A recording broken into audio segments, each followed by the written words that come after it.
যেদিন জন্মাষ্টমীর সময় যশোদা কৃষ্ণকে কোলে নিয়ে কত আদর ভালোবাসা দিচ্ছে, বৃন্দাবনের ব্রজ গোপীগণ ব্রজ মারা তারা কেঁদেছিল, গোপাল আমরা কি কোনোদিন তোকে পুত্র রূপে কোলে করতে পারবো না? আমরা কি কোনোদিন তোকে কোলে নিতে মাতৃ স্নেহে একবার কোলে পাবো না? সেদিন ভগবান মার যশোদার কোলে বলেছিল, তথাস্তু, আমি কথা দিলাম কোনো না কোনো দিন আমি তোমাদের ছেলে হয়ে তোমার কোলে বসে আদর ভালোবাসা পাবো। আর যেদিন ব্রহ্মা গরু বাছুর রাখালদের চুরি করলো, সেই দিন আমার ভগবানের মনে পড়ে গেল সেই ব্রজ মাদের কথা। আর যেই ব্রজ মাদের কথা মনে পড়লো, ভগবান শ্রীরাম সুদাম দাম বসুদাম শ্যামলী ধবলী কালী কমলী মঙ্গলী হয়ে যে যার ঘরে গেল। পরের দিন সকালবেলা কৃষ্ণ সবাইকে ডাকলো, কিন্তু একজনকে ডাকেনি, তিনি হলেন শ্রীদাম সখা। আর সবার যখন চলে আসা হয়ে গেল মায়েরা, পরবর্তীতে বৃন্দাবন শেষ হয়ে দাপর শেষ হয়ে কলিযুগ এসে গেল।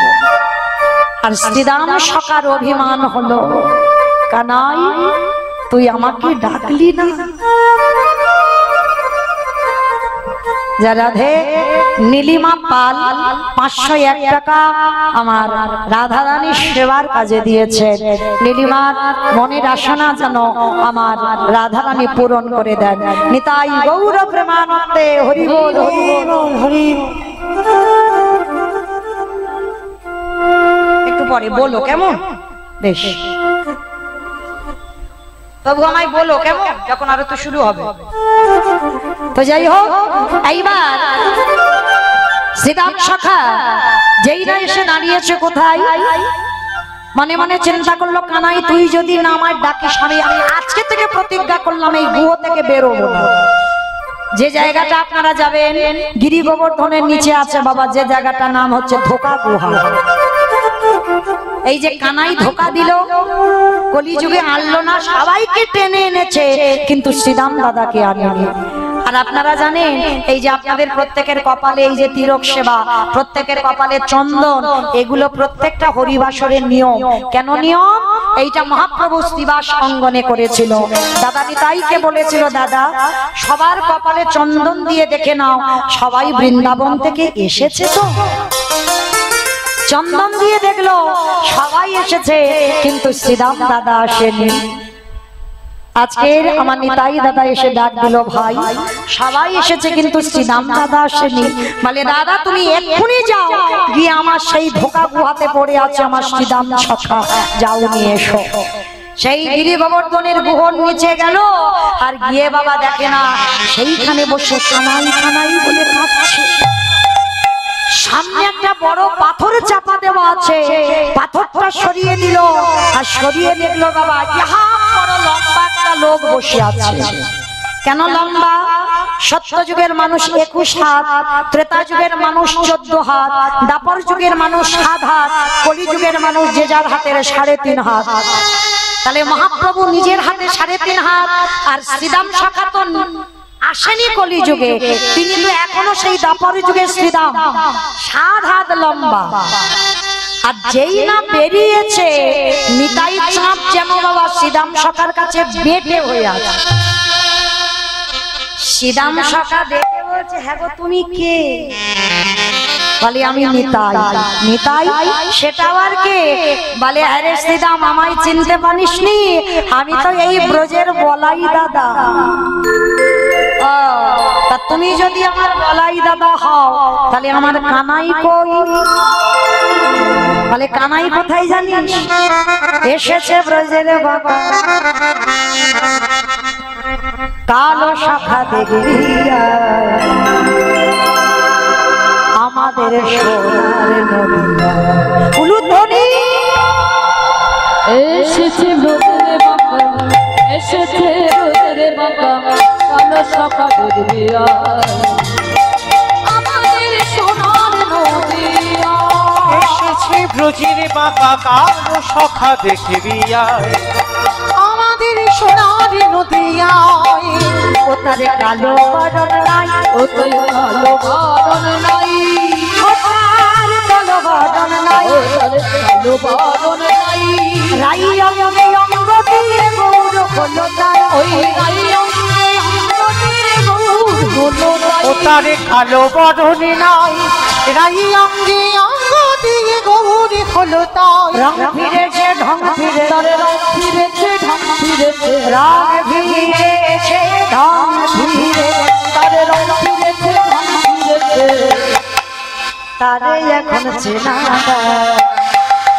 আমাদের সোনার নদিয়া এসেছে রোজের বাঁকা, এসেছে রোজের বাঁকা কালো সখা দেখিয়া।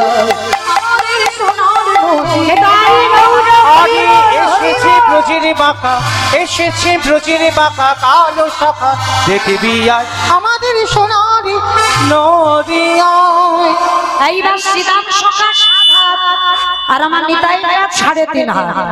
এইবার কি করেছে আমার নিতাই চাঁদের কাঁধে উঠেছে শ্রীরাম সখা, আর যেই না উঠেছে বাবা এমন একটা চাপ দিয়েছে, একেবারে শ্রীরাম সখা 7 হাত থেকে 3.5 হাত।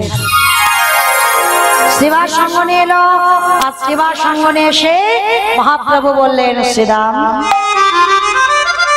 তোমাকে দ্বিতীয়বারে জন্ম নিতে হবে। এইভাবে তো কোনো মানুষ হঠাৎ চলে আসে না একটা যুগ থেকে একটা যুগে, তোমাকে নতুন করে আবার আসতে হবে। কোথায়? প্রভু আমি জন্ম নেব, শোনো তুমি যাবে হুগলি জেলায় খানাকুল কৃষ্ণনগর গ্রাম, আর ওইখানে তোমার নাম নতুন করে হবে অভিরাম ঠাকুর। সেই অভিরাম ঠাকুরের শ্রীপাদ, অভিরাম ঠাকুরের পূজিত সেবিত বিগ্রহ আজও ওইখানে আছে বাবা। আপনারা যদি কোনোদিন যাই দেখবেন। তো ঠিক ওই হুগলি জেলাতে আর এক ভক্ত জন্ম, যার কথা আজকে আমরা বলবো। আদি সত্য গ্রামে জন্ম নিল দাসের ঘুরা, আদি সপ্তগ্রামে জন্ম নিল দাসের খুনা, আদি সত্য গ্রামে জন্ম নিল দাসের ঘুরা। সপ্তগ্রামে জন্ম নিল দাসের খুনা, আজ এই উলুধ্বনি হরিধ্বনি হরিলা ভুবন, ধনী হরি ধনী হরি ভুবন, উলুধ্বনি হরিধ্বনি হরিলা ওই হরি হরি হরি হরি ভুবন। জহিনা হু জহিনা জয় রাহ জয় রাহ, ভক্তির নামে তুমি না জহিনা হু জহিনা। ভক্তির নামে তোমরা জয় রাহ জয় রাহ, উলুধ্বনি হরির ধ্বনি ভরিল ভুবন। ওই উলু ধ্বনি হরি ধ্বনি হরি ভুবন। আদি সত্য গ্রামে বাবার নাম ছিল বাবা গোবর্ধন দাস, আর জ্যাঠামশাইয়ের নাম ছিল হিরণ্য দাস। ভালো করে শুনবেন মায়েরা লীলাটা। এই জ্যাঠামশাই সংসার করেনি, কিন্তু ওদের পরিবারে একটাই ছেলে ছিল রঘুনাথ দাস। হিরণ্য দাসের ঔরসে জন্ম নিয়েছিল, কিন্তু জ্যাঠামশাই মনে করত যেন তার নিজেরই সন্তান। যেমন রাম লক্ষ্মণ ভরত শত্রুঘ্ন, এরা যেমন 4 ভাইয়ের মিল ছিল, আর এই হিরণ্য দাসের নাম বললে গোবর্ধন দাসের নাম আসবে, আর গোবর্ধন দাসের নাম বললে হিরণ্য দাসের নাম আসবে। এদের বংশে বাবা অনেক সাধ্য সাধনা করে এই রঘুনাথকে পেয়েছিল। কোথায় মানত করে পেয়েছে জানো মায়েরা? আপনারা অনেকে আছে পরপর যদি আমাদের কন্যা সন্তান হয়, আমরা কিন্তু একটা পুত্রের জন্য কাঁদি। কাঁদি না মা? কেন কাঁদি? একটা ছেলের জন্য কেন কাঁদি? ছেলে বৌমার কাছে ভাত পাবো বলে, তাই তো? হ্যাঁ না, ছেলে বৌমার কাছে ভাত পাবো নয়, 2 দিন পরে তোমার রেঁধে খাওয়াতে হবে। তাহলে কিসের জন্য ছেলে? ছেলে মুখে আগুন দেবে তার জন্য না। তাহলে কি ছেলে পিন্ডি দেবে ওর জন্য না। তাহলে ছেলে কেন?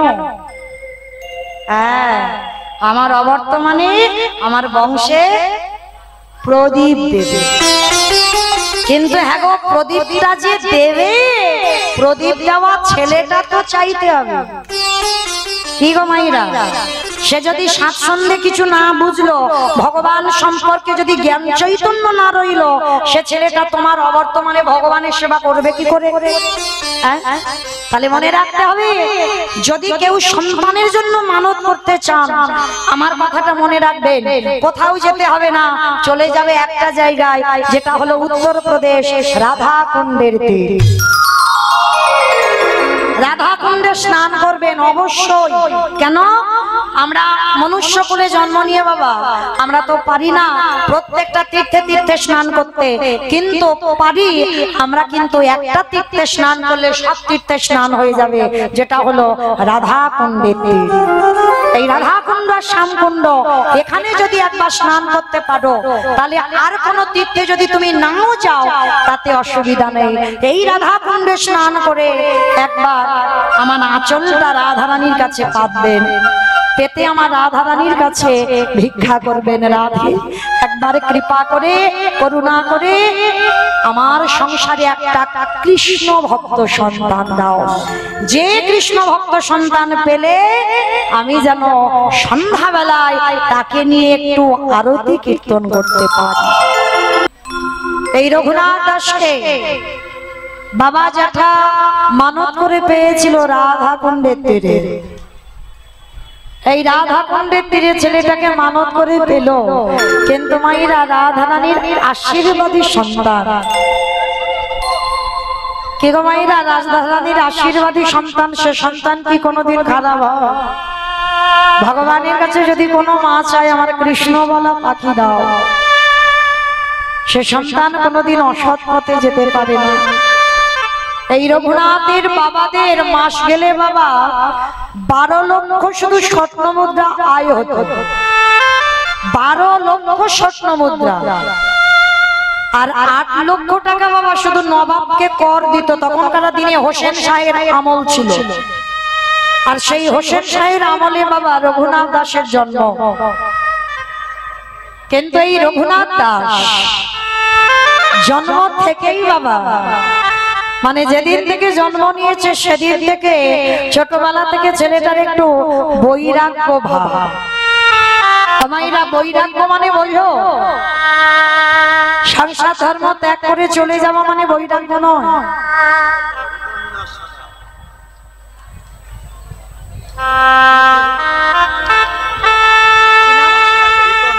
রিতন না বাবা, কতবার আধার কার্ড ফেল হবে তার ঠিক নাই, রিতন না। যাই হোক, আমার ছোট্ট রাধারানী রিতন না সাহা, তার রাধারানীর চরণে তার যাতে সে যাতে বড় হয়ে আমার গোবিন্দ চরণের দাস হতে পারে, এইটুকু আশীর্বাদ আমার রইল। তো আমার গোবিন্দ সেবায় 500 টাকা আমার গোবিন্দ চরণে দান করেছে। প্রেম সে বলো নিতাই গৌর প্রেমানন্দে হরি বল, হরি বল, হরি বল।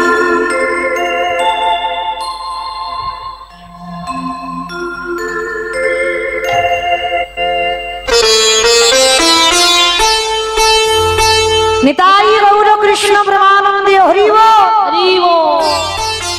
এই জগতে বাবা কৃষ্ণ ভক্ত সন্তান বড় দুর্লভ। এই রঘুনাথ জন্মাবার পর থেকেই বাবা তার বৈরাগ্য ভাব।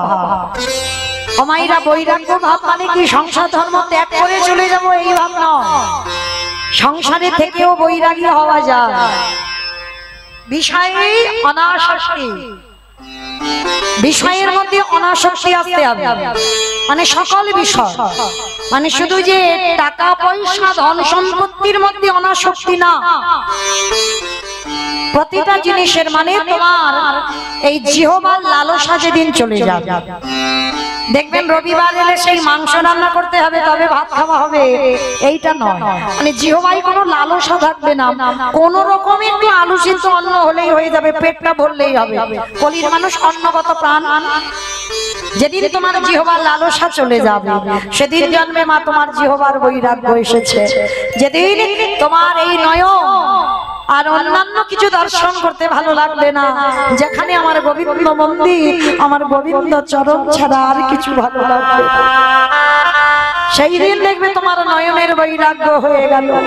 কর্ণ অন্য কোন ডিজে গান পছন্দ করবে না, সর্বদাই ওই ভাগবত পাঠ যেখানে কীর্তন হবে, হরি কথা হবে, সেইখানে কান চলে যাবে। ভগবানের কথা ছাড়া তোমার কান আর অন্য কিছু কথা শুনবে না। সেদিন জানবে তোমার কর্মেরও বৈরাগ্য হয়ে গেল। যেদিন তোমার অঙ্গ স্পর্শ থেকে চলে যাবে, কেউ তোমাকে পরশ করবে, তুমি অনুভূতি পাবে, সেটা তোমার থাকবে না শরীরে, সেদিন জানবে তোমার এই দেহেরও বৈরাগ্য হয়ে গেল। যেদিন তোমার মন সকল চিন্তা থেকে দূরীভূত, আমি স্বাধীন, আমার কোনো চিন্তা নাই, আমার একটা চিন্তাই, আমি কি তারে পাবো না।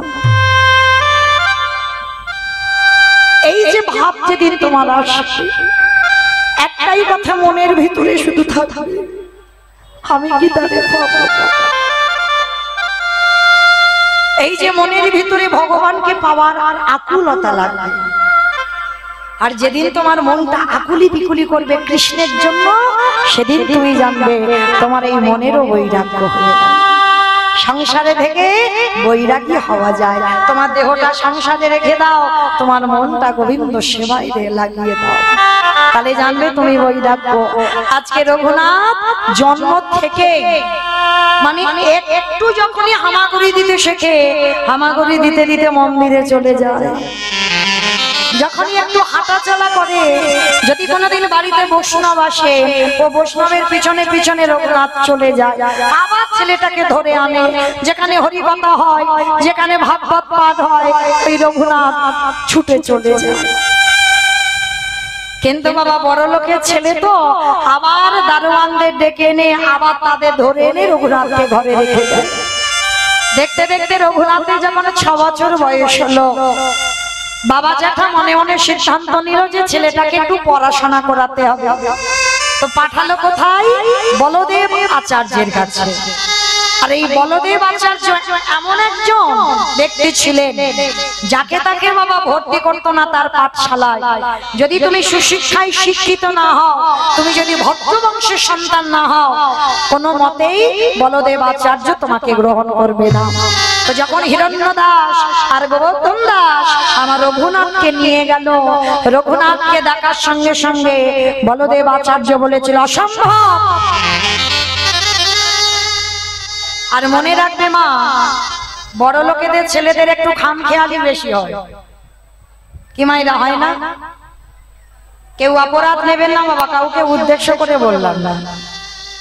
দেখবেন বড় লোকেদের ছেলেরা, তারা যেটা বলবে সেটা দিতে হবে, যখন যেটা চাইবে সেটা চাই তো চাই।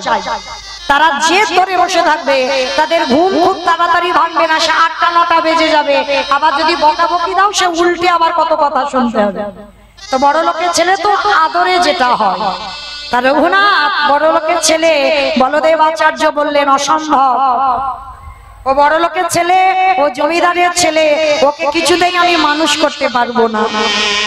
কিন্তু বলদেব আচার্য তো জানে না যে রাধা রানীর আশীর্বাদী সন্তান, ও যেমন তেমন সন্তান নয়, ও ছোটবেলা থেকেই তো বৈরাগ্য ভাব।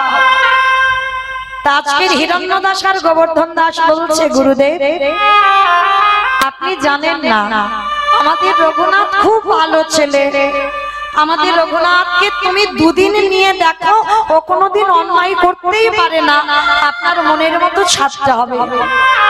শোনো হিরণ্য, শোনো গোবর্ধন, তোমার রঘুনাথকে আমি আশ্রয় দিলাম, কিন্তু যদি কোনোদিন আমি দেখি রঘুনাথ অন্যায় কাজ করছে, সেদিন কিন্তু আমি গলা ধাক্কা দিয়ে ওকে বের করে দেব।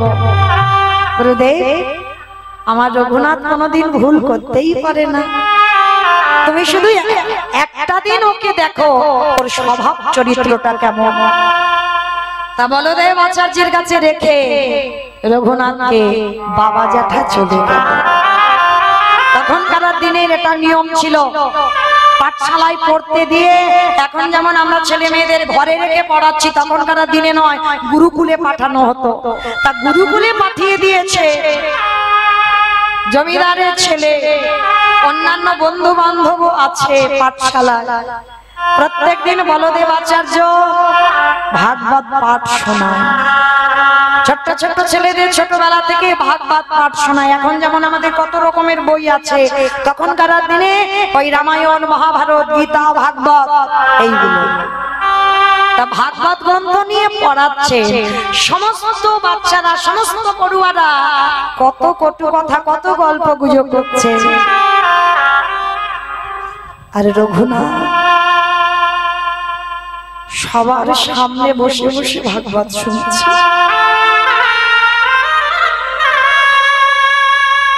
আমায়রা, আপনারাও মা, আমিও একটা মা, পারলাম না গো এমন সন্তান তৈরি করতে।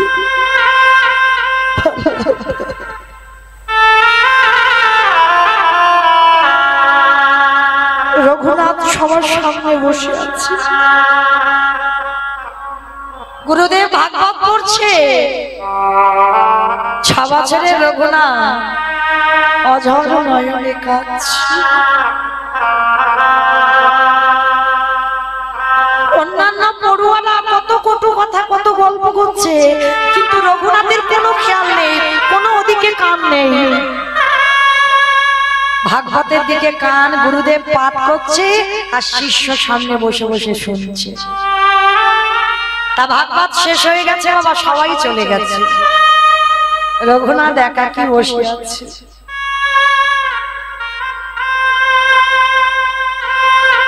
বলদেবাচার্য গিয়ে রঘুনাথকে ধরেছে। রঘুনাথ,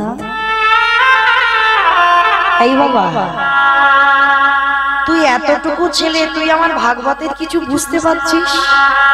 তুই ওই রকম আকুল প্রাণে যে কাঁদছিস, কি বুঝিছিস তুই? গুরুদেব, আমি কিচ্ছু বুঝিনি।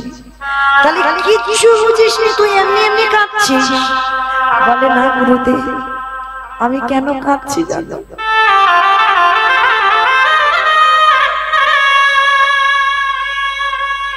আমার শুধু মনে একটাই আশা, আমি কি তারে পাবো না? আমি কি তারে পাবো না? কার কথা বলছিস? কাকে পাবার কথা বলছিস রঘুনাথ? গুরুদেব, আমি কৃষ্ণ পেতে চাই, আমার কৃষ্ণের জন্য আমার হৃদয়টা।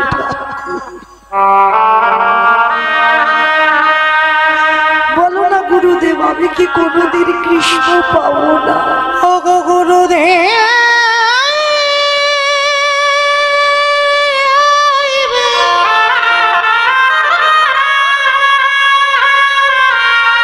একেবারে বলে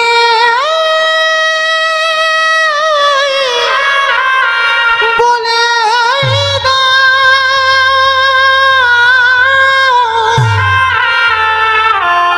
আমি কোথা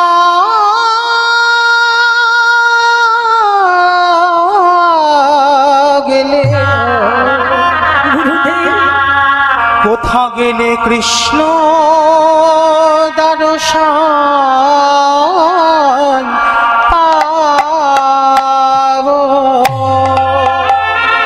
বলদেব আচার্য রঘুনাথকে বুকে জড়িয়ে ধরেছে। রঘুনাথ, রঘুনাথ, পাবি বাবা, পাবি। আমি তোকে আশীর্বাদ দিলাম, তোর কৃষ্ণ দর্শন হবে বাবা। যার হৃদয়ে এত আকুলতা, যার হৃদয়ে এত প্রেম, তার তো কৃষ্ণ কৃপা হবে। মনে রেখো মা, আগে আকুলতা চাই। আকুলতাটা কেমন জানো? শ্রী রামকৃষ্ণ পরমহংসদেবকে নরেন বলেছিল, ঠাকুর, ও ঠাকুর, কৃষ্ণ যে পাবো, পাবার আগে হৃদয়টা কেমন হয়?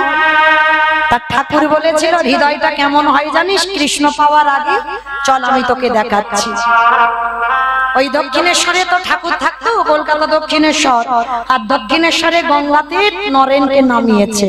আর নামিয়ে নরেনকে বলছে, নরেন এবার একটা জলে ডুব দেই। যেই না নরেন ডুবেছে, ঠাকুর কি করেছে, একেবারে নরেনের মাথাটা নিয়ে জলেতে চেপে আর যেই না চেপে ধরে আছে বাবা জলের মধ্যে মাথা চেপে ধরলে কিরকম হয়, মানে একেবারে প্রাণটা চলে যাবে মানে যখন একেবারে ভিতরে ছটফট ছটফট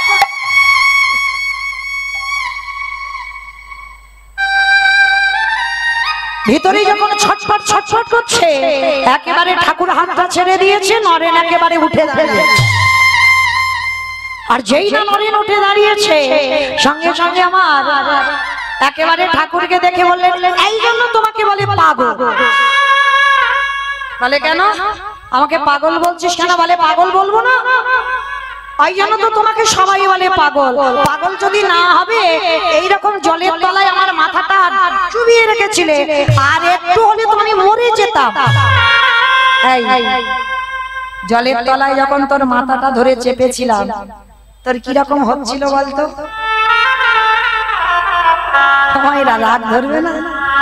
নরেন বলছে কিরকম হচ্ছিল জানো? ভিতরটা যেন আকু পাকু করছিল, আকু পাকু এই যেন বেরিয়ে যায়। শোন, ঠাকুর তো উদাহরণ ছাড়া কিছু কথা বলেন। ঠাকুর বলছে শোন, আমার কাছে জানতে চাইলে না যে ভগবান পাবার আগে হৃদয়টাই কেমন হয়? শোন, ওই জলের তলায় তোর ঠিক যেরকম হচ্ছিল যেদিন কৃষ্ণ পাবার জন্য, যেদিন তোর হৃদয়টা ওই রকম হৃদয়টা আকুলি, যেদিন হৃদয়টা ওই রকম যেন প্রাণটা বেরিয়ে যায় যদি হয়, তাহলেই তুই জানবি তোর কৃষ্ণ দর্শন হয়ে যাবে। পিতাই গৌর হরি বল হরি বল। তাই আজকের বলদেব আচার্য আশীর্বাদ দিল, বাবা যার হৃদয়ে এত আকুলতা আমি কথা দিলাম তোর কৃষ্ণ দর্শন হবে। আশীর্বাদটা দিয়ে দিল। কিছুদিন পাঠশালায় রইল, আর কিছুদিন পর বেনাপুলের জঙ্গলে নামাচার্য হরিদাস ঠাকুর, ওই নামাচার্য হরিদাস ঠাকুর লক্ষ হীরাকে উদ্ধার করে আসছে কোথায়? এই বলদেব আচার্যের বাড়ি। আর বলদেব আচার্যের বাড়ি যেই না হরিদাস ঠাকুর এসেছে, সবাই হরিদাস ঠাকুরকে দেখে পঞ্চাঙ্গ প্রণাম করছে।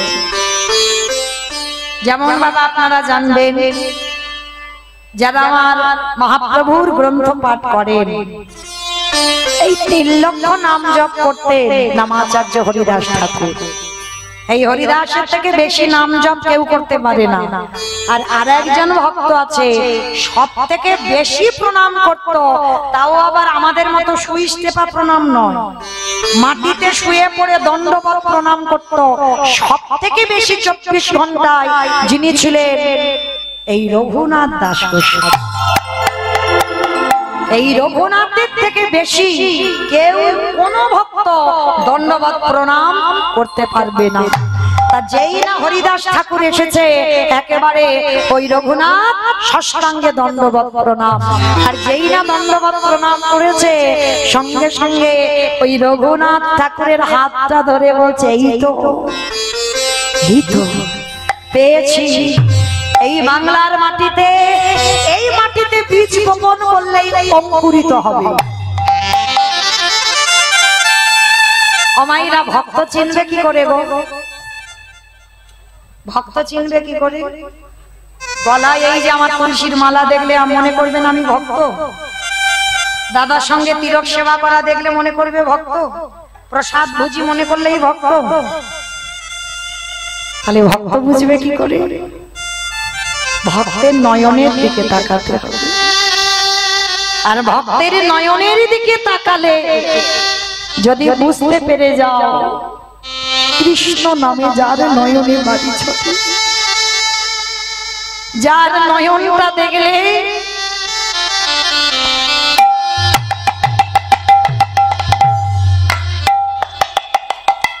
যার নয়নে দেখলে মনে হবে বাবা কৃষ্ণ নামে আকুলতা, বুঝতে পেরে যাবে। আর একটা কথা বলি মা, ভগবানের কাছে যদি কোনোদিন কিছু চাইতে হয়, জীবনে ভুল করে ছেলের রেজাল্ট ভালো করো, ছেলের একটা চাকরি দিও, এই সবগুলো কোনোদিন চেও না। চাইতে যদি হয় এই অধম কীর্তনিয়ার কথা একবার মনে রেখে দিও। ভগবানের কাছে যদি কিছু চাইতে হয় একটা জিনিস চেও, যেটা মহাভারতে কুন্তি মা চেয়েছিল। এই কুন্তি মায়ের একটা নয় দুটো নয় 5টা ছেলে ছিল, আর 5টা ছেলেকে রাজা করিয়ে যুধিষ্ঠির যেদিন রাজা হবে রাজা করিয়ে কৃষ্ণ দ্বারকায় ফিরে যাচ্ছে।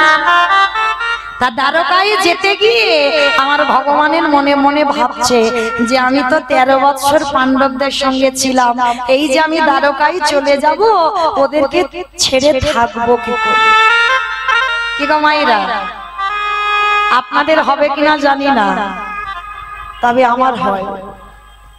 এই যে দেখতে দেখতে আপনাদের সঙ্গে 2 দিন আমার পরিচয়। কালকে রাত 9টার সময় এসেছিলাম, আজকের বিকাল 5টার সময় এসেছি। এই যে 2 দিনের পরিচয় না, যখন আমি আপনাদের কাছ থেকে চলে যাব আমার হৃদয়টাই বড় কষ্ট।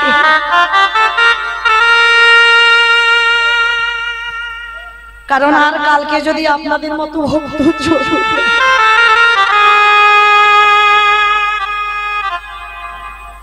তা ভগবান চলে যাবে, হৃদয়টা কাঁদছে। ভগবান চেপে ধরে বলছে কাঁদিস না। কাঁদবি কেন? যুধিষ্ঠির রাজা করতে চেয়েছিলিস, রাজা হয়েছে, তা আবার কান্নার কি আছে? চল, যাবার সময় একবার দেখা করে চলে চল। তা ভগবান এসে দেখছে বাবা যুধিষ্ঠির রাজা হবে, চারিদিকে আলো জ্বলছে, চারিদিকে ফুল দিয়ে সাজানো, কত বাদ্যি বাজনা, কত আনন্দ হই হুল্লোড় করছে পাণ্ডবরা। কিন্তু হায় রে, যার জন্য তারা বড় লোক হলো সেই কৃষ্ণকেই ভুলে বসে আছে। এটা বাস্তব, মিলিয়ে নেবেন। তুমি গরিব ছিলে, তার কাছে প্রার্থনা করে তুমি ধনী হয়েছো, আর যেই ধনী হয়েছো তোমার কিছু অভাব নেই, কিন্তু তুমি ভুলে গেছো সেই পিছনের দিনের কথা। ভগবান বারে বারে বলেছেন দিয়ে ধন বুঝে মন ভরে নিতে কত। তোমার মনের আশা পূর্ণ করেছে বলে তুমি কৃষ্ণ ভুলে যাবে এটা নয়, সবার মাঝখানে থেকে তোমাকে কৃষ্ণ নাম মনে রাখতে হবে। আজকের আস্তে আস্তে আস্তে কথা নয়, যেই না ভগবান মনটাকে চেপে ধরে চলে যাচ্ছে, ওরা তো আনন্দে আছে, আমি কেন কষ্ট পাবো? আর যেতে গিয়ে দেখছে মা আড়ালে একজন জনম দুঃখী মা বসে আছে। তা সেই মার কাছে গিয়ে ডাকছে অপিসি, পিসি। কে? আমি কৃষ্ণ। অপিসি, তুমি এইরকম আড়ালে বসে বসে কাঁদছো কেন? কি হয়েছে তোমার? হরে কৃষ্ণ রে, একেবারে চেয়ে না,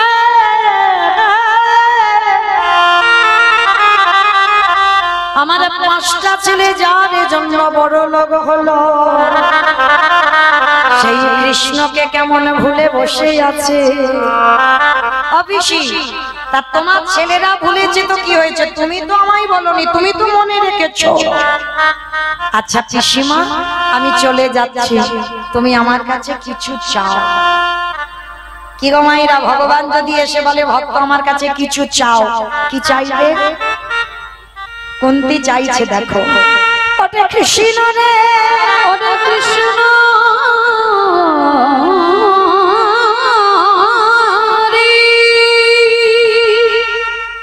দিতে যদি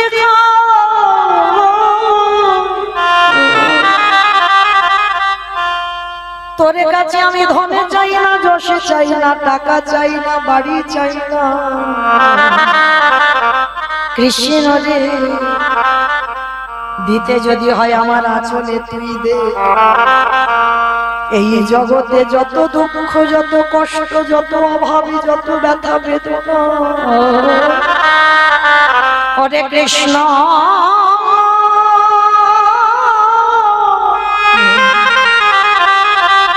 এই জগতে যত দুঃখ, যত কষ্ট, কৃষ্ণ রে তুই দে দে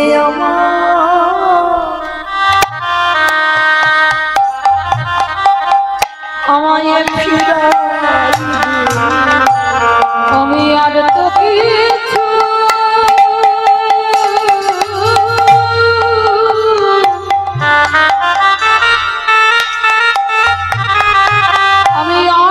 কিছু চাই না।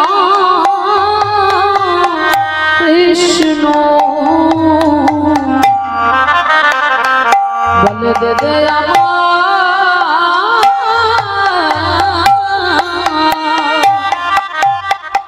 কষ্ট কৃষ্ণ এই জগতে যত দুঃখ তুই আমায় দে। ভগবান বলছে পিসি এই জগতে কেউ দুঃখ চায় না, সবাই তো সুখী হতে চায়। বলে কৃষ্ণ রে কৃষ্ণ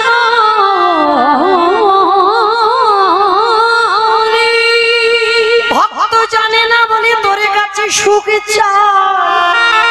ওরে সুখ হলে কৃষ্ণ চলে যায়, আরে যত দুঃখ থাকবে তত কৃষ্ণ আমার কাছে বাধা ওরে আমি তো কিছু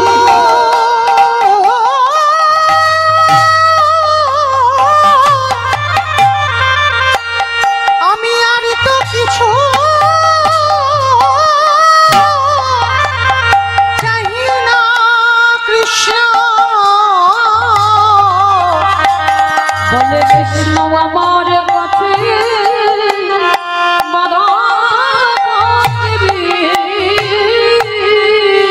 তাহলে সেদিন মহাভারতে কুন্তি চেয়ে নিল কৃষ্ণ দুঃখ দে। কেন?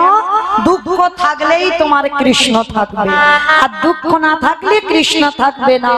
তাই আজকের হরিদাস ঠাকুর বললে রঘুনাথ তোর এতটুকু বয়স থেকে এইরকম বৈরাগ্য, আমি আশীর্বাদ করলাম তোর কৃষ্ণ দর্শন হয়ে যাবে।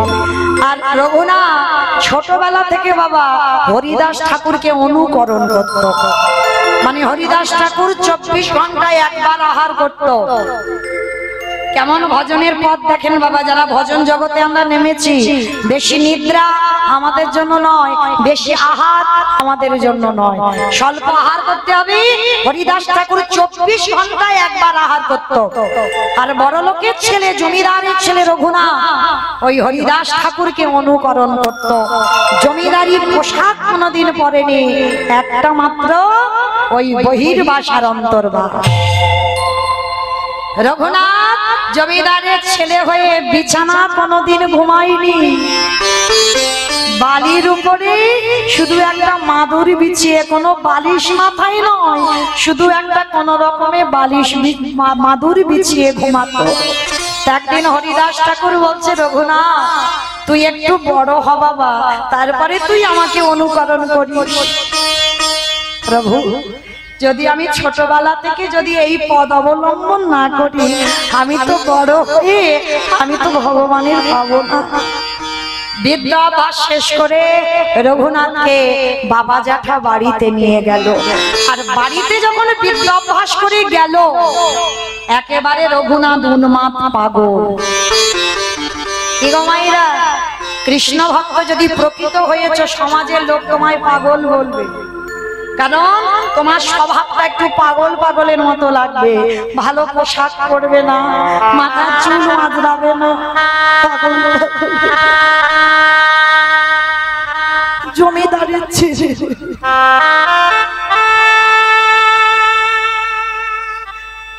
যদি রাস্তা দিয়ে কোনো বৈষ্ণব যায়, রঘুনাথ ছুটে গিয়ে বৈষ্ণবের চরণে দণ্ডবত প্রণাম। বৈষ্ণবের চরণ ধরে বলো না আমি কি তারে পাবো না।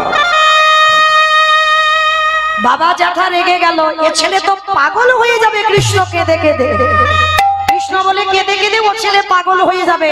এই একটা কাজ কর, দাঁড়ি প্রহরী ওই রঘুনাথকে বন্দি করে রেখে দে। ঘরে বন্দি করে রেখে দিল। আর যখনই ঘরে বন্দি করে রেখে দিল, হাতে পায়ে রঘুনাথকে শিকল দিয়ে রেখে দিয়েছে গো কৃষ্ণ ভোলাবার জন্য। কি গো মায়েরা, ভোলানো যায়? হাতে পায়ে দড়ি বাঁধলে কৃষ্ণ ভোলানো যায়? রঘুনাথ বললেন জেঠু ভালোই করেছো, তুমি আমার হাত বাঁধলে পা বাঁধলে, কিন্তু আমার মনটাকে তুমি কি করে বাঁধলে? রঘুনাথকে বন্দি করেছে কারাগারে, খেতে দেয় রাত্রেবেলা করে, কিন্তু রঘুনাথ এক সপ্তাহ কিছু খায়নি। রেখে দিয়েছে।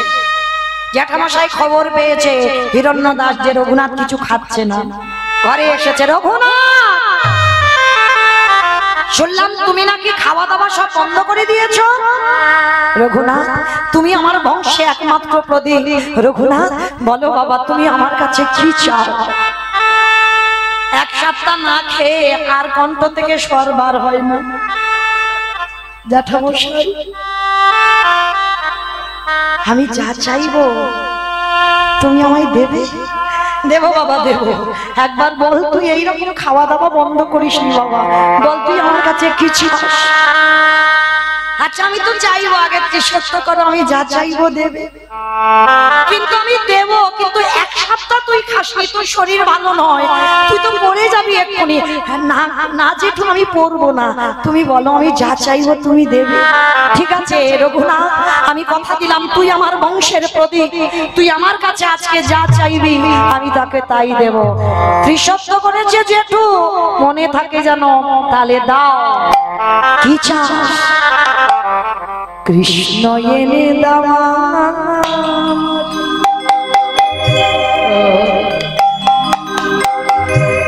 ভালো তো মায়েরা, তোমার আমার ছেলে কোনোদিন বলেছি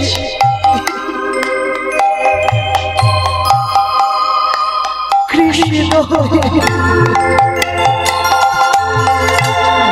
কৃষ্ণ এনে দাও আমারে, কৃষ্ণ এনে দাও,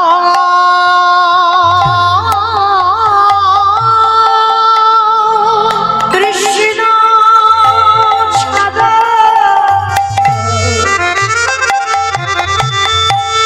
প্রাণ বাঁচে না।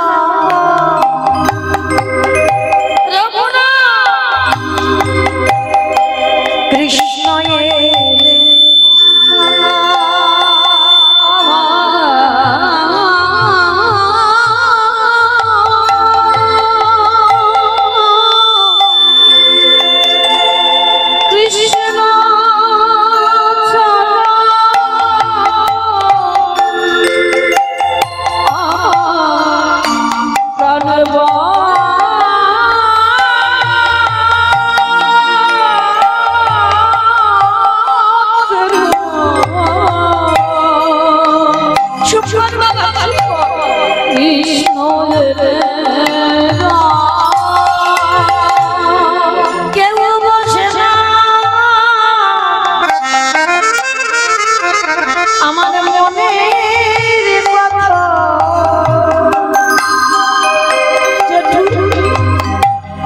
বলবো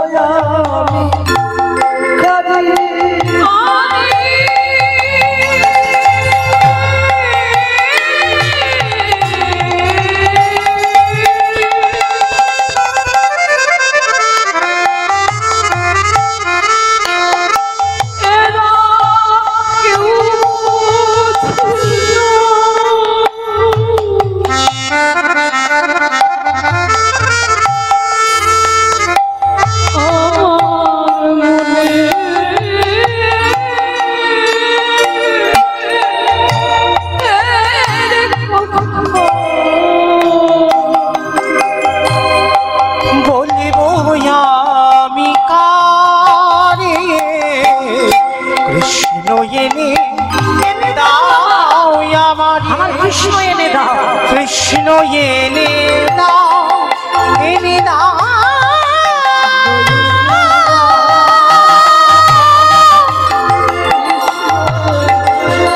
কৃষ্ণ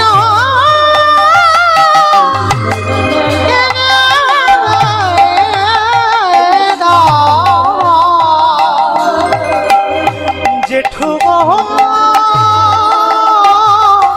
কৃষ্ণ এনে খবর পেল রঘুনাথ খাওয়া দাওয়া সব বন্ধ করে দিয়েছে। বলদেব আচার্য এসেছে। রঘুনাথ, শুনলাম তুমি খাওয়া দাওয়া সব বন্ধ করে দিয়েছো।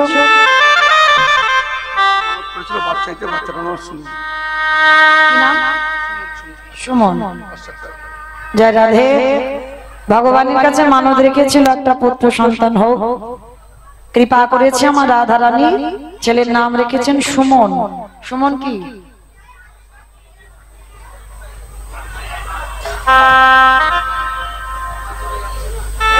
আমাকে তো বললো এটা দিতে। সুমন কি? জয় রাধে। সুমন যাই হোক, 501 টাকা আমার ভগবত সেবায় আজকে রাধারানীর চরণে দিয়েছেন। নিতাই গৌর প্রেমানন্দে হরি বল হরি বল। হরি বল, হরি বল। গুরুদেব এসে বলছে, শোন, কৃষ্ণ বলে কাঁদিস না, কৃষ্ণ বলে কাঁদলে তুই কৃষ্ণ পাবি না। সেই কৃষ্ণ কলিকালের মাটিতে আমার নিমাই হয়ে এসেছে। চল আমি তোকে নিয়ে যাই ওই নবদ্বীপের মাটিতে। গুরুদেবের হাত ধরে যেই না বাবা গিয়েছে নবদ্বীপের মাটিতে, তখন খবর পেল নিমাই 24 বছর বয়সে সন্ন্যাস। আজহার নয়নে কাঁদছে রঘুনাথ, গৌর হরি আমার কৃপা হলো না। যখন খবর পেল যে প্রভু সন্ন্যাস নিয়েছে, তো কি হয়েছে? অদ্বৈত আচার্যের ঘরে একবার এসেছিল, আর যখনই অদ্বৈত আচার্যের ঘরে এসেছে, তখন বাবা সবার আগে হিরণ্য দাস আর গোবর্ধন দাসের কানে খবর গেছে। রঘুনাথকে ডেকে বলছে, রঘুনাথ, রঘুনাথ চলো, হাত দেরি নয়, তোমার সেই কৃষ্ণ কলিকালে গৌর হয়ে এসেছে। বাবা কোথায়? বলে ওই অদ্বৈত আচার্যের ঘরে। তো বাবা জ্যাঠা রঘুনাথকে নিয়ে গেছে কোথায়? অদ্বৈত আচার্যের ঘরে। আর গিয়ে দেখছে মহাপ্রভু কি করছে জানো? রসে তনু ঢর ঢর গৌর কিশোর বর, রসে তনু ঢর ঢর গৌর কিশোর বর, রসে তনু ঢর ঢর গৌর কিশোর বর, রসে তনু ঢর ঢর গৌর কিশোর বর। দেবে নাম শ্রীকৃষ্ণ চৈতন্য, দেবে নাম শ্রীকৃষ্ণ চৈতন্য, দেবে নাম শ্রীকৃষ্ণ চৈতন্য, দেবে নাম শ্রীকৃষ্ণ চৈতন্য। এ শ্রাবণে গুরু কথা কহিতে অন্নদিবে, শ্রাবণে গুরু কথা কহিতে অন্নদিবে, ভক্ত বিনা নাহি জানে ভক্ত বিনা নাহি জানি অনে ভক্ত বিনা নাহি জানি অন্য, ভক্ত বিনা নাহি জানে অন্য। সমস্ত ভক্তরা হই হই করে নৃত্য করছে, আর রঘুনাথ বাবা জ্যাঠার সঙ্গে গিয়ে একেবারে সৎসঙ্গে মহাপ্রভুর চরণে আছাড় খেয়ে। মহাপ্রভু রঘুনাথের নয়নের দিকে তাকিয়ে বুঝতে পেরে গেল, এই তো সেই বীজ, যে মাটিতে বীজ পুঁতলেই অঙ্কুরিত হবে। বুঝতে পেরে গেল রঘুনাথের নয়ন দেখে। প্রথম দর্শনে নিতাই চাঁদকে বলল, দাদা আমি যে পাত্রে প্রসাদ পেয়ে রেখে দিয়েছি, রঘুনাথকে ওই প্রসাদই একটু দিয়ে দাও। রঘুনাথকে দিয়ে দাও ওই প্রসাদ। কি গো মাইরা, ভগবানের উচ্ছিষ্ট প্রসাদ সব ভাগ্যে হয় না। ভগবানের পার্শ্বদ কম নয়, সবাই কি ভগবানের প্রথম দর্শনে কি বাবা পেরেছে ভগবানের ওই উচ্ছিষ্ট প্রসাদ পেতে? তাই আজকে রঘুনাথ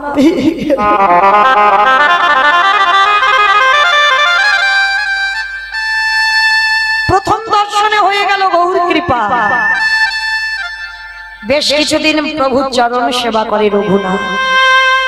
চরণ সেবা করতে করতে প্রভু বললেন, রঘুনাথ এবার আমি পুরী ধামে ফিরব, আমি জগন্নাথ ধামে ফিরব। সময়টা ছিল রথযাত্রার সময়। অমাইরা, এই জগন্নাথের রথের সঙ্গে আমাদের দেহরথটার একেবারে মিল আছে, জানো তো? জগন্নাথের 206টা কাঠ দিয়ে জগন্নাথের রথ তৈরি হয়। আমাদের দেহ আছে বাবা 206টা হাড়। আর এই যে জগন্নাথের যে রথ, এই রথ কিন্তু যে এক বছর তৈরি হয়েছে ও প্রতি বছর হচ্ছে না, প্রত্যেক বছর নতুন করে ওই রথ তৈরি হয়। যেদিন রথে হয় সেদিনটা হচ্ছে বাবা অক্ষয় তৃতীয়ার দিন। যে অক্ষয় তৃতীয়ার দিন শুরু হয় রথের কাজ। আর ওই রথ যে তৈরি হয় যখন জগন্নাথ রথের উপরে ওঠে, নদিন মাসির বাড়ি গুন্ডিচা মাসির বাড়ি যায়, আবার ওই রথে করে আবার গন্তব্যস্থলে ফিরে আসে। কিন্তু যখনই জগন্নাথ রথ থেকে নেমে যায়, ওই রথের একটা একটা করে কাঠ ছাড়িয়ে সেই কাঠ নিলামে বিক্রি হয়। আবার অনেকে ওই জগন্নাথের কাঠ রান্নার ভোগের কাজে লাগায়। দেহতত্ত্বের সঙ্গে মিলিয়ে দেখেন, জগন্নাথ আছে বলে দেহরথের এত দাম আছে। আর যেদিন আমার এই রথ থেকে আমার কৃষ্ণ নেমে যাবে, কি গো, চারজনা বাঁশের দোলাই নিয়ে বলো হরি বলো হরি উড়িয়ে দেবে না? তাহলে জগন্নাথের রথ আর আমাদের দেহ রথ একেবারে হুবহু মিল আছে। আর এই জগন্নাথের রথযাত্রা দর্শন যারা করতে যাবেন, এখনো নদিয়াবাসীরা নবদ্বীপবাসীরা বিশ্বাস করে যে জগন্নাথ রথযাত্রার সময় আজও আমার মহাপ্রভু ওইখানে বিরাজন। আজও বিশ্বাস করে নদিয়াবাসীরা, যার জন্য বহু ভক্তরা রথযাত্রার সময় পুরী ধামে ছুটে যায়।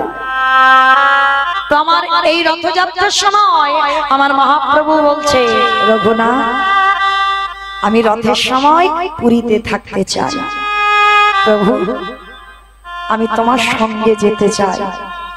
না রঘুনাথ, এই পর্যন্ত তোমার ঠিক, আমি তোমাকে নিয়ে যেতে পারি না। কেন প্রভু? আমি যে তোমার চরণ সেবা করতে চাই, আমি যে আমার সংসার সব ত্যাগ করে এসেছি। না, অত সোজা নয়। তুমি মুখে যদি বলো ত্যাগী, তো ত্যাগী হয়েছো। মনে রেখো রঘুনাথ, মর্কট বৈরাগ্য ধারণ করবে না। মর্কট বৈরাগ্য মানে, মর্কট মানে বানর। বানর হচ্ছে ভোগী, হনুমান কিন্তু ভোগী নয়, হনুমান ত্যাগী। ওই জন্য মহাপ্রভু কিন্তু হনুমান বলেনি, বলছে মর্কট বৈরাগ্য ধারণ করবে না। রঘুনাথ ফিরে যাও, সংসারে ফিরে যাও। জমিদারের ছেলে হয়েছ, পড়াশোনা করো, পড়াশোনা করে তুমি বাবার ব্যবসা বাণিজ্য দেখো। আমি ওই বিষয়ে যে আমার বিষ, ওই বিষয়ে আমার ভালো লাগে। আমি যে তোমার চরণে থাকতে চাই। রঘুনাথ আমার কথা অবাধ্য হইও না রঘুনাথ, ফিরে যাও তুমি তোমার ঘরে। আর কথা দিলাম, আমি যেদিন বুঝবো তুমি প্রকৃত বৈরাগী হয়েছো, সেদিন তোমাকে আসতে হবে না, আমি তোমাকে নিজেই চরণে ঠাঁই দিয়ে দেব। ফিরে যাও। তুমি মুখে বলছো বৈরাগ্য হয়েছো, অত সোজা নয়। বৈরাগ্য হওয়াটা মুখের কথা নয়। ফিরে যাও তোমার বাবার ঘরে। কিছুতেই রঘুনাথকে নিয়ে যেতে চাইলো না।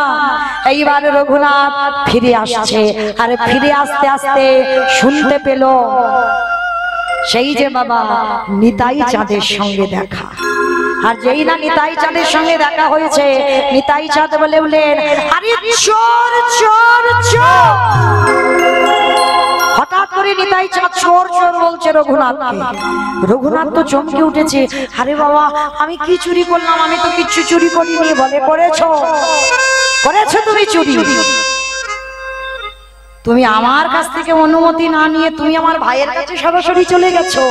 ভাবলে কি করে আমার আদেশ ছাড়া তুমি আমার ভাইয়ের আদেশ পাবে? কি গো মাইরা, আগে নিতাই চাঁদের কৃপা পেতে হবে। আর নিতাই চাঁদের কৃপা না হলে আমার মহাপ্রভুর কৃপা তো অসম্ভব। তা নিতাই চাঁদ বলছে, তুমি যখন আমার অনুমতি ছাড়া তুমি আমার ভাইয়ের কাছে চলে গেছো, তোমাকে দণ্ড দেওয়া হবে। কি দণ্ড? তুমি জমিদারের ছেলে, হঠাৎ বাবা দেখছে একটা মহোৎসবের আয়োজন হয়েছে, আর সেই মহোৎসবে নিতাই চাঁদ রঘুনাথকে দণ্ড দিয়েছিল, এই যত যত ভক্ত আছে সবাইকে তুমি চিরা দধি খাওয়াবে। যেটা হচ্ছে দণ্ড মহোৎসব, পানিহাটির মেলা। এই পানিহাটির মেলায় দণ্ড মহোৎসব, এই দণ্ডটা নিতাই চাঁদ আমার রঘুনাথকে দিয়েছিল, যে যত যত ভক্ত আছে সবাইকে তুমি চিড়ে দধি খাওয়াবে। আর বাবা রঘুনাথ জমিদারের ছেলে তো, এত চিড়ে দধি এনেছিল মানে যেন সেই ওই অন্নকূটের মতো, মানে সবাই মানে গঙ্গার জলে গলা পর্যন্ত দাঁড়িয়ে চিড়ে দই খাচ্ছে। মানে অন্নকূট মহোৎসব যেমন হয়েছিল ঠিক তেমনই আমার চিড়ে দধি পানাহাটির মেলাতে ঠিক চিড়ে দধির মেলা হচ্ছে জানো। আর এই চিড়ে দধি প্রতি বৎসর নিতাই চাঁদ রঘুনাথের উপরে চাপিয়ে দিল। এই প্রতি বৎসর তোমার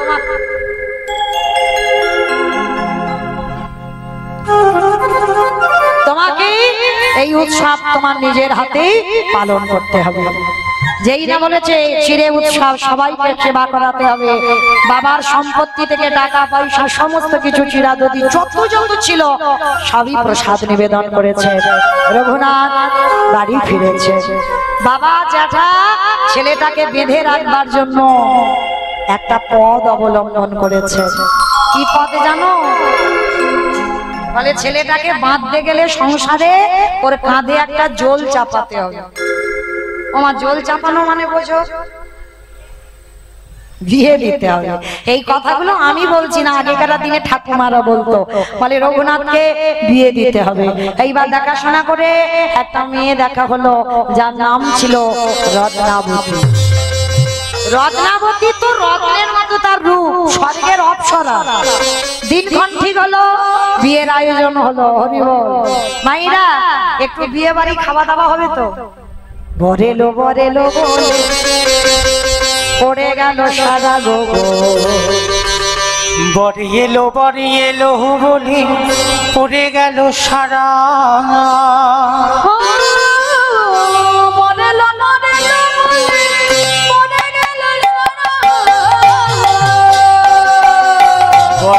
বরে এলো বলে পড়ে গেল সারা।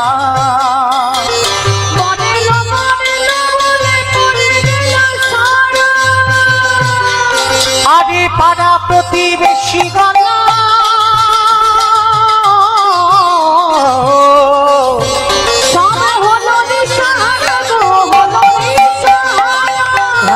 ঢোলক বাজে মাদলের ঢোল, ঢাকে বাজে ঢোলকে বাজে মাদলের রোল গো। শঙ্খধ্বনি উলুধ্বনি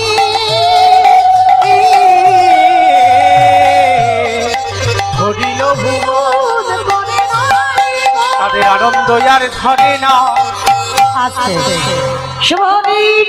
শুভক্ষণ শুভ লগ্নে রত্নাবতীর সঙ্গে বিয়ে হলো। বিয়ের পরের দিন হলো কাল রাত্রি, তারপরের দিন হলো ফুলসজ্জা। মাইরা এইবার রঘুনাথের অবস্থাটা দেখো, যে পুরুষটা কোনোদিন নারী বদনের দিকে চোখ তুলে তাকাই, আজকে রঘুনাথের বাসর ঘর, রঘুনাথ একাকী নিরজনে বসে বসে কাঁদছে, নয়ন জলে মুখ ভাসিয়ে কাঁদছে। আর রত্নাবতী গিয়ে স্বামীকে প্রণাম করে জিজ্ঞাসা করছে, স্বামী তুমি কাঁদছো কেন? কি তোমার মনের দুঃখ, কি তোমার মনের জ্বালা, কি তোমার মনের ব্যথা বেদনা আমায় বলো। রত্নাবতী, আমি যার জন্য কাঁদছি তুমি পারবে না তাকে আমার কাছে এনে দিতে। কিন্তু মায়েরা, তোমার বাবা মা অগ্নি সাক্ষী করে যার হাতে তুলে দিয়েছে, সে যদি বাসর ঘরে বসে বসে কাঁদে তাহলে কি ভাববে পরিবার? নিশ্চয়ই আমার পছন্দ নয়, বা নিশ্চয়ই কোনো প্রেম টেম করা আছে তার জন্য কাঁদছে। কি মায়েরা, এইটাই তো ভাববে। তো রত্নাবতী এমনই একজন নারী ছিল, বউ নয়, স্ত্রী নয়, সহধর্মিণী। করজোর করে বলছে স্বামী তুমি একবার বলো কার জন্য তোমার হৃদয় এত চঞ্চল, কার জন্য তুমি এত কষ্ট পাও, সে কে আমায় বলো, আমি তোমার তার কাছে পাঠাবো। পারবে না, পারবে না রত্নাবতী, আমি হাজার বারো যদি বলি তুমি পারবে না। পারবো। আগে বলো তো দেখি আমার বাবা কেন তোমার সঙ্গে বিয়ে দিয়েছে? বলে আমি ভালো করে জানি তোমাকে সংসারে বেঁধে রাখবার জন্য। তার রঘুনাথ বলছে রত্নাবতী তুমি পারবে আমার বেঁধে রাখতে?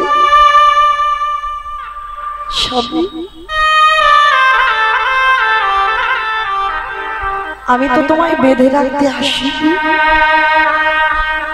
আমি তোমার ধর্মের সাহায্য করতে এসেছি। তুমি একবার বলো তুমি কার জন্য কষ্ট পাও?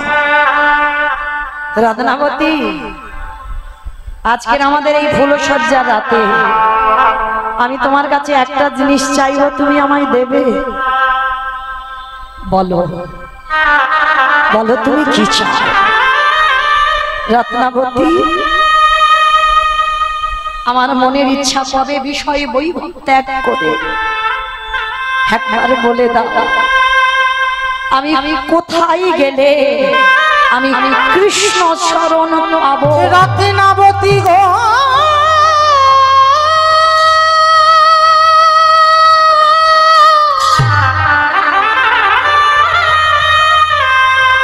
একেবারে বলে বলে দাও আমি কোথা গেলি আমার কৃষ্ণ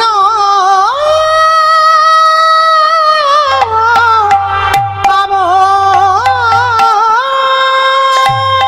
রত্নাবতী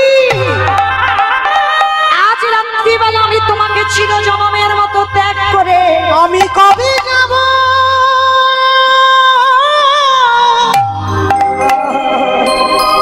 বিষয় ছেড়ে ওই মধুর বৃন্দাবন? বলো না রত্নাবতী কৃষ্ণ নামে আমার বিদায় দেবে? কাঁদবে কামি আমার পোড়াম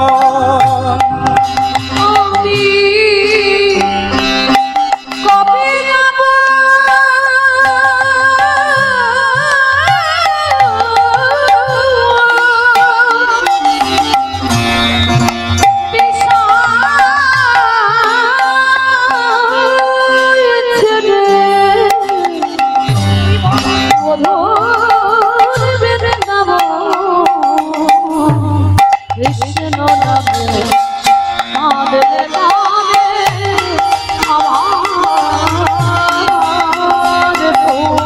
ওরে মা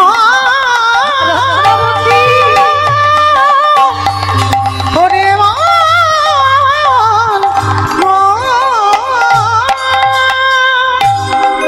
ওই রাতের অন্ধকারে চিরজনমের মতো রত্নাবতী স্বামীর চরণ ধুলা নিয়ে স্বামীকে চিরজনমের মতো বিদায় দিল। আর ওই রাতের অন্ধকারে কাউকে না বলে চিরজনমের মতো চলে গেল জগন্নাথ ধাম, পুরী ধাম। আর পুরীর ধামে যেই না গিয়ে দাঁড়িয়েছে, আর ওই জগন্নাথ ধামে গিয়ে রঘুনাথের দিন চলছে কি করে জানো? কি করে দিন চলছে জানো? প্রতিটা দিন ওই যেখানে বাবা আনন্দ বাজার, মায়েরা জগন্নাথ ধামে গেছেন যারা আনন্দ বাজার দেখেছেন, এই আনন্দ বাজার যেখানে জগন্নাথের ভোগ বিক্রি হয় প্রসাদ, ওই আনন্দ বাজারে ওই রঘুনাথ ভিক্ষা করে যেগুলো বেশি হয় সেগুলো চেয়ে চেয়ে খায়। জমিদারের ছেলে তার দুর্গতি দেখো, কিন্তু মহাপ্রভুর এটা পছন্দ নয় যে রঘুনাথ চেয়ে কারোর কাছ থেকে প্রসাদ। যেই না রঘুনাথ খবর পেল প্রভু এটা পছন্দ করে না, তারপরে রঘুনাথ লোকের দাঁড়ে দাঁড়িয়ে ভিক্ষা করতে গেল। মহাপ্রভু এসে বলল, রঘুনাথ ওটাও আমি পছন্দ করি না। তাহলে কি করে ছেলেটা থাকবে, বাঁচবে কি করে?